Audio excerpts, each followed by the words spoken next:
I'd like to give just a quick overview of email marketing, and then in the subsequent videos we'll go into some of the psychology of it and really sort of drill down into what is going to be powerful for you, look at some subject lines and really look at the sort of trigger points, the emotional triggers as to what causes someone to follow the action that you're suggesting in an email. It's really, really interesting when you start looking at the psychology of all this.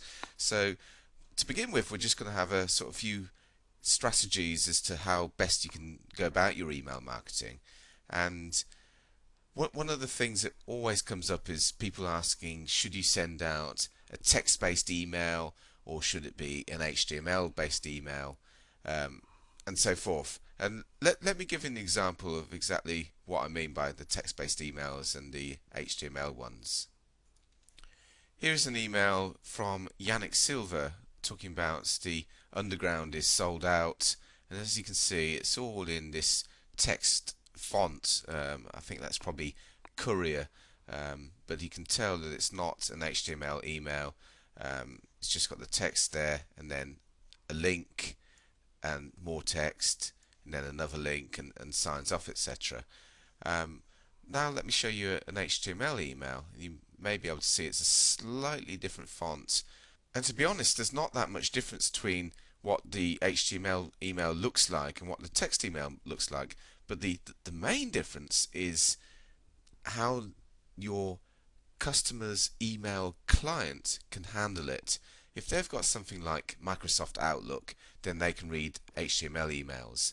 If they're using something else, if they're maybe trying to read their emails over some web-based program, then it may be that that particular program can only read text-based emails. So what I recommend is when you send out an email, you send it out both in text format and in HTML format. A couple of advantages and disadvantages of each as well. That with a text-based email, your deliverability rates are higher because the ISPs are less likely to block that email thinking that it might be spam. However, if you're using a service such as Aweber, GetResponse, One Shopping Cart, then they work tirelessly with the ISPs to convince them that the emails that you're sending out aren't spam because people have actually opted in for them. One of the other main benefits worth mentioning is that HTML emails can be tracked if you send them out using a service such as Aweber, and therefore you can track whether people are actually opening them and whether they're clicking the links contained inside them. You can't do that with text-based emails. All you can do is maybe provide a separate link which goes through a tracking software such as hypertracker.com, which would enable you to see whether somebody's clicked on the link or not. But there's no way of seeing whether somebody's actually opened a text-based email or not. The other thing to be aware of is that if you're sending out text-based email, HTML-based emails with images in them, so that they look really, really like some of these spam emails that come out with lots and lots of images, then the chances of those getting delivered are very much reduced. For example, I've just out of interest opened up one of my emails that's gone straight into my spam folder, entitled Order Large Quantity of Business Cards and Save, and as you can see, it's just a big image of something to do with business cards, and you know, I would never normally read this email. I've just opened it up just to show you guys. So the other thing I worth recommend doing is when you send out your HTML emails, that you make them look like text emails. And by this, I'll just go back to the example I was showing you, that here we have an HTML email, and by all intents and purposes, it really just looks like a text email.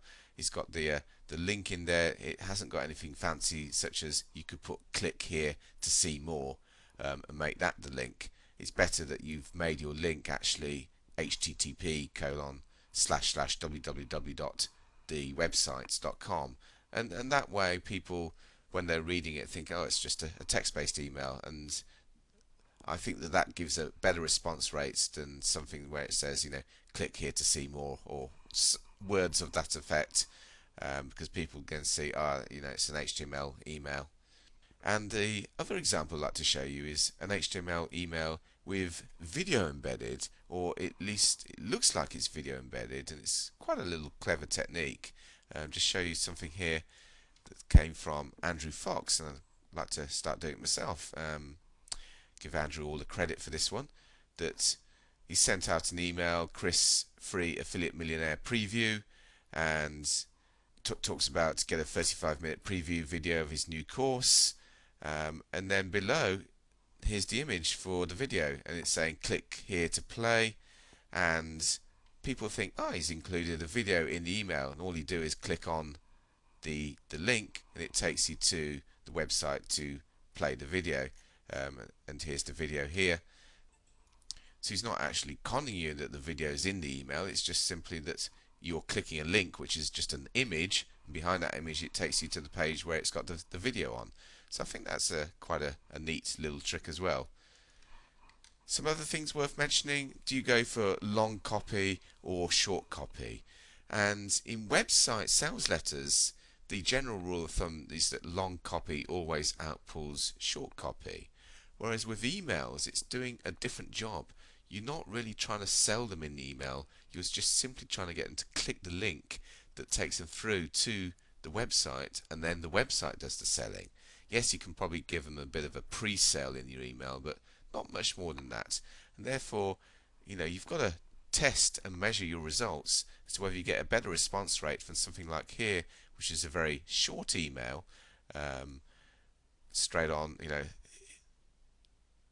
hi Matthew, and then here's the link, a bit more copy, there's a link, and then he's signing out, or something that's a bit longer.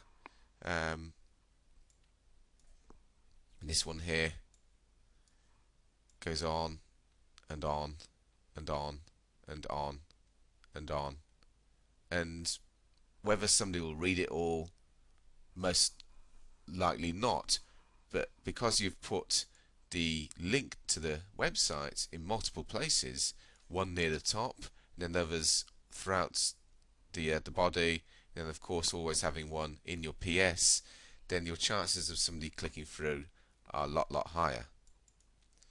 So link placement is very important as well,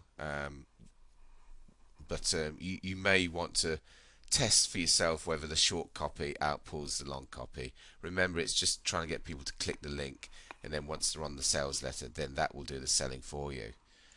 Other things worth considering is the timings, and these are some results from my own testing, that weekdays outperform weekends, and significantly so. I get far better response on my weekday mailings than I do at my weekends. But you need to do your own testing, and your niche market may be different. As a rule of thumb, I tend to get the best results on a Tuesday, Wednesday and Thursday, and then a Monday and Friday, second kind of best results, and then Sunday, I get better response on the Sunday. Saturday is my worst day of the week.